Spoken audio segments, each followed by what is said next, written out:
What is good, YouTube? Quinn Wade coming to y'all with that instant basketball analysis going live on YouTube on Analysis Playground exclusively with that playoff edition version of it. And we're going to talk about the Oklahoma City Thunder, who was leading in this game, who was competing in this game and doing a whole lot of things right. And then they just lost it. And then Denver went on that run and never looked behind for the rest of the game, which I didn't see happening. I didn't see coming until they actually did. And Jokic, let's talk about him. He's showing that, like I said, do you think Shea is the best player? Do you think Jokic is the best player? They both had their sides of the game where they took over and carried their team or helped their team get the victory by dominating the basketball and letting it run through them and their teammates and just trusting their teammates to make the shot or the right play or just taking over themselves by just putting the ball in the basket and willing their team to a win. And now we're going to really see because it's going to 7 and it's an elimination game for both of these teams. And now we're going to see who's really the best player in the league and who can possibly be the NBA champions. You can make an argument whoever wins this series is going to be the champions because both of these teams are just that hard to stop. Both of these teams are just that hard to control because their star players are just that good at this game, and they're guaranteed a triple-double for Jokic or 30-plus for Shea. Plus, they have great supporting cast members that can step up. And Denver, let's not forget, their core won a championship. I know their bench is a little depleted, but their main guys are stepping their game up, playing more, doing more, and so is Jokic. And that's what happened when you get the big contracts. You got to match it. And they have done that to this point. And then you just look at the Thunder, man. They got the defenders. They got the steals. They just blew layups. They just blew shots. They just blew opportunities. Even in the fourth quarter, they had enough shots to the point where they should have possibly got the lead. But they couldn't make the layups. They couldn't make the shots. They couldn't make the threes. And that just couldn't help them win. Like Denver gave them opportunities to get back in this game and make it closer or even give them a chance to win it. And it just didn't materialize into much, unfortunately, for the Thunder, who ended up getting beat by double figures in this game. But if you didn't know, Denver won this game 119 to 107. They won the first quarter by leading 31 to 28 going into the second. OKC was able to win the second 33 to 27. And then Denver went on that run in the third quarter and they won it 32 to 21. And they finished off the fourth quarter winning that quarter also 29 to 25. They just played at a pace, and then they also was able to slow it down and get the chances and the opportunity that was needed to be able to beat a tough, hard, veteran, smart, well-led Oklahoma City Thunder team. And Hardenstein and those guys, they show why Sam Presti believed that they was the missing pieces, but it didn't matter that much because they didn't help them win this game. Chet Fetch Holmgren, 8 of 14 from the field, 2 of 7 from 3, 1 of 3 from the free throw line. He did get a double-double, which was much needed. 19 points, 11 rebounds, one on his offensive with an assist, a steal, and a block. 2 personal fouls, a +3 and plus minus for him. You got to like his defense to a certain extent in this game, using that length, using that quickness and that speed to make shots tough and difficult, and being able to help guys like off Jokic so he can pass the ball and let somebody else do something. And that's what they wanted to do. Just didn't work enough in this game. And the fact that he didn't make the threes at a good enough clip. He made a couple, which was 2, but he didn't make enough. But I liked the fact that he still went to the paint and did other things too. Jalen Williams, like I said, he's going to be a guy that has to step up because 3 of 16 from the field is just an abysmal, terrible game, especially when you also went 0 of 4 from the three-point line and you didn't even attempt a free throw. He finished with 6 points. The best part of his game was getting 10 assists because if he didn't have shots, he was able to break down the defense or keep the ball moving just enough to find the right guy to be able to make a shot. But you still got to put points on the board when you attempt 16 shots, which was the same amount as Shea. The difference is he had 32 and you had 6. He did have 7 rebounds. One of them was offensive with 3 steals in the block. He's going to do that. And he did had a nice block on Jokic, showing you that he was trying to give it his all on both ends of the court. And I think this team did that. Denver was just the better team tonight. 3 turnovers, 3 personal fouls, a -8 and plus minus. Isaiah Hartenstein, 4 of 4 from the field, 6 rebounds, 2 of them was offensive, 1 turnover, 4 personal fouls, and a -17 and plus minus. He ended up having 8. You would have thought that he would have had more because he kept getting the ball and they kept giving it to him. But he got a couple dunks that was really high percentage shots. It's good that he was able to finish them quickly and he was able to rebound at an okay level, considering that he played 25 minutes. But like I said, Chet was grabbing them, Jalen Williams helping out on them. Not as many opportunities for him, but he did grab somewhere. He was open, and when he was able to get to him, Shai Gilgeous-Alexander went 11 of 16 from the field, 2 of 4 from 3, 8 of 11 from the free throw line. His biggest problem was that he got in foul trouble in this game, but then he picked it up and knew that if I don't bring it, and if I don't do what I'm supposed to do as a leader and as the best player on the team, we could lose this game. Now, his teammates was stepping up and helping him throughout the game. They was the biggest reason why they was in the lead. And then when Shai started making his shots, it was just trying to just pick at the lead. And it never really helped them get that far besides not getting blown out right away, even though it ended up happening regardless. 2 turnovers, 4 personal fouls, -8 and plus minus. He finished with 32 points, which was actually the most points for both teams. And Luguentz Dort, he did what he normally does. The difference is he didn't make threes at the rate that he normally does. He was 2 of 7 from 3, but he was 4 of 9 from the field. They ran him off the 3-point line a couple times, so he still had to make a shot because it still was a decent look at the basket. Good thing he was able to make them. He finished with double figures with 10 points. Problem was only 3 starters made it into double figures while the other ones didn't. 1 rebound was offensive, 2 of them total, 1 assist, 1 steal, 1 turnover, 2 personal fouls, and he was a -18, which was the highest in the minus in plus minus for the starters. Jalen Williams, Jay Will, was 3 of 5 from the field, 1 of 2 from 3, 1 of 2 from the free throw line. He did get 5 rebounds, and 2 of them was offensive with 2 assists and a steal and a turnover, 4 personal fouls, a -1 and plus minus. He ended up having 8 points. Alex Caruso did do what he needed to do, 4 of 9 from the field in 27 minutes. He also was 2 of 5 from 3, 4 rebounds, 2 assists, 1 block, 1 turnover. He did have 5 personal fouls for being too grabby, too touchy. That's something that he can't do because he's really needed in this offense and in this defense for them to be able to be a great team, especially against a team like Denver. He did get double figures with 10. You can say the same thing with Cason Wallace. He basically did the same exact thing. He went 4 of 9 from the field and also 2 of 5 from 3 with no free throws. The only difference was he had 4 rebounds and 3 steals, a turnover. He only committed 3 fouls in 27 minutes. He was a -12 and plus minus also, but he did also finish with 10 points. Dylan Jones played a minute. He didn't do anything at all. And say you can say the same thing about Zhang. He played a minute, didn't do anything at all. Isaiah Joe played 8 minutes. He was 1 of 3 from the field, or 2 from 3. He did get a board, but he was a +4 and plus minus with 2 points at the end of the game. Aaron Wiggins is one of their biggest players off the bench with Joe, but Aaron Wiggins didn't do much. He played 12 minutes. He was 1 of 6 from the field, 0 of 4 from 3. He did get 1 rebound in the assist with a block, a turnover, and a personal foul. He was a +1 and plus minus. He ended up only having 2. They're going to need more out of him. And AJ Mitchell was the last guy that played off their bench. He ended up having 1 minute played. He went 0-1 from the field, and he didn't do anything else after that. Kenrich Williams didn't play, coach's decision, and they shot 43 of 92, 46% from the field, 11 of 40s, 27% from 3. Like I said, if you're going to double team or help on Shai, guys got to make that top of the key 3 or that corner 3, and the ball got to continue to move.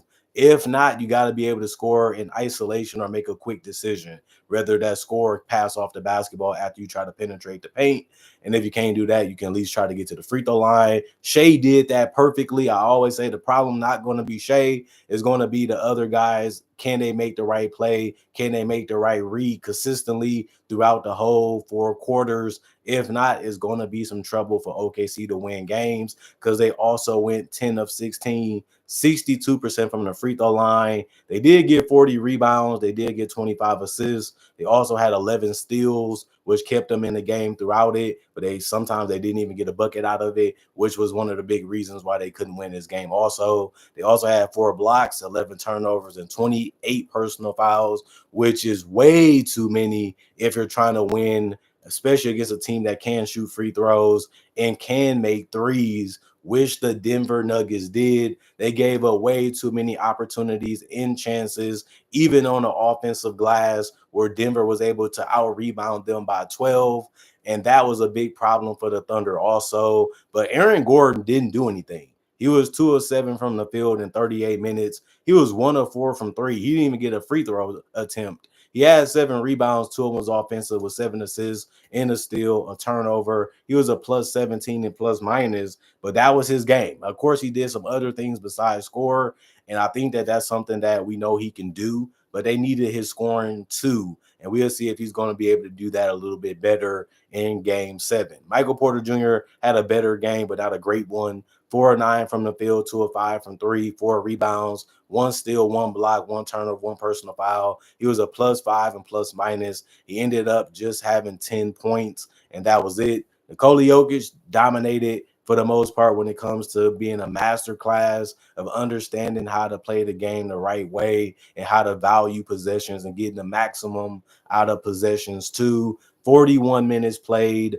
9 of 14 from the field, 1 of 3 from the three-point line. When he hit that three-point shot, that was basically the dagger in the fourth quarter because OKC was reeling. They was playing with too much jitter. They was playing with too much, craziness in their head. They just blew opportunity after opportunity. And Jokic just set his feet, let the three-point shot fly, and it went in. And that was basically the dagger in the coffin. Then they put him away later after that with a floater by Jokic and other shots by Julian Strawther and other guys. 10 to 12 from the free throw line. So he finished with 29 points, 14 rebounds. One of them was offensive. He did have 8 assists, so he didn't get a triple-double yet. But he did have 2 steals, 1 block, 1 turnover, and 4 personal fouls. He was a plus 11 and plus minus tonight. Really great game, really educated way of playing the game. And then Jamal Murray, man, he just made shots. That's all he's out there to do, to either set you up or make shots when it matters. He went 9 of 19 from the field, 2 of 6 from 3. He took the most shots on the team because he didn't get the free throws as Jokic did, but he also was 5 of 6 from the free throw line. Had 25 points with 8 rebounds and 7 assists. Great all-around game from him. One of them was offensive, 1 block. He did have 5 turnovers. They was coming at him. They was blitzing him. They was challenging him to make decisions, and it ended up becoming some things that you didn't like him doing, but he still did finish only with 3 personal fouls. He was a plus 28 and plus minus, which was the highest, and he did have the ball in his hands a lot, just like they knew that he would. And then the person that really stepped up besides Julian Strawther was Christian Braun, 8 of 14 from the field, 3 of 6 from 3, 4 of 4 from the free throw line. He ended up even getting a double-double with 23 points and 11 rebounds, with 2 of them being offensive. He also had 5 assists, 3 steals in a block with 2 turnovers, and he did commit 4 personal fouls. He finished the game as a plus 14. The entire starting lineup was pluses, and that's really good to see. But Christian Braun, man, this guy is special. He really understands his job. He really understands his role, and he knows when to help out. He knows where to get out and run. He knows when to get open. He knows when to pass the ball, and he knows where he needs to be at on the court. Just fundamental things that helps this offense function and flow the right way that it needs to. And I love what I seen out of him tonight. Peyton Watson, 1 of 7 from the field, 0 of 2 from 3, 2 of 2 from the free throw line. He ended up having 3 rebounds, 1 of those offense with a steal and a block and a personal foul. He was a minus 10 and plus minus. He only had 4 points. Didn't shoot the ball that great, but he did play great defensively to a certain extent, and he did rebound decently for the 14 minutes that he played. And then Russell Westbrook was 3 of 8 from the field, 0 of 2 from 3, 2 of 4 from the free throw line. Like I said, you got to pick your poison. I think OKC guarded him the right way and dared him the right way, so it ended up working out for them too in some instances. 3 rebounds, 1 block, 4 turnovers, minus 9 and plus minus for him. And then the guy that was the X factor tonight, Julian Strawther played the most minutes off the bench because he was just that good. Played 20, 4 of 8 from the field, and 3 of 4 from three. They kept helping off of him or leaving him open, and he was just draining them things. 4 of 4 from the free throw line. Also was able to get some bumps and some knocks, and was able to go to the free throw line and knock them all down. 2 rebounds, 1 on his offensive, 3 personal fouls, a +4 and plus minus. He ended up with 15 points. He was the only guy to get in double figures in any statistical category off the bench for the Denver Nuggets with that 15. And that was really good to see. Other than that, the rest of the guys didn't play. They played a short rotation of 8 people, and that was it. And they gave them some breather. They gave them some extra life, and they did make some plays. And it was just good to see some other guys contribute to in a positive way. 40 of 86, 46% from the field, 12 of 32, 37% from three, 27 of 32, 84% from the free throw line, 11 offensive rebounds, 52 total, 27 assists. They won both of those categories. 8 steals. They lost that one. They did have more blocks with 6. They also had more turnovers with 14, but they did commit less fouls by 12 with 16. You got to love what Denver does. You have to love how they play. They really understand how to play the game the right way. They understand how to play the game together. They understand what they need and what they don't need to do, and they just don't stray too far away from it. And I think that that's one of the best things about the Nuggets. And that's what has made them one of the toughest teams to beat for so many years in the NBA. You really have to be tight throughout the entire game by watching people stand next to people and not giving them any type of confidence either, because once one shot goes down or one pass is made or one lapse is made defensively, Jokic or somebody's going to find it. It's going to lead to a layup, a dunk, or a three. And if everything goes the right way, they're going to still play your Jokic Murray pick and roll. One of those guys are going to make a shot or make the pass that's going to lead to a bucket. They understand their strengths. They don't focus on their weaknesses that much. They just play their brand and their style of basketball. And they have a difficult team to beat because they have strength, they have size at the positions that they needed at, and they have the ability to actually just slow down the game sometimes and say, we can just give it to Jokic and he can just figure it out too. If Jamal Murray don't want the ball in his hands or he got somebody good on him, we'll just let Jokic figure out what we need to do by giving them 12 seconds to do that. And if everything doesn't work, he can just get a bucket anyway. The Thunder, on the other hand, they played it the right way. They did a lot of things. They just didn't make shots the way they needed to. They had a lot of chances and they just blew them. They just didn't take advantage of them. They just didn't do what they needed to do. I feel like they got in their own head. They got too excited. They got too jittery, and those opportunities just became failed ones. And that sucks. That happens, but they did it to themselves. So you can't really blame nobody but them. They're the reason why they're going to a game 7, and they will have to be the reason why they win game 7, because that's the whole purpose of the playoffs. If you think you the best, show that you the best. If you think you can do it on me, we'll show you can do it on this team. And if you can't, we'll give you credit as champions. And that gives you the ultimate respect around the league. Denver has done it before. OKC flopped last year. They're not trying to do the same thing by losing in the second round this year.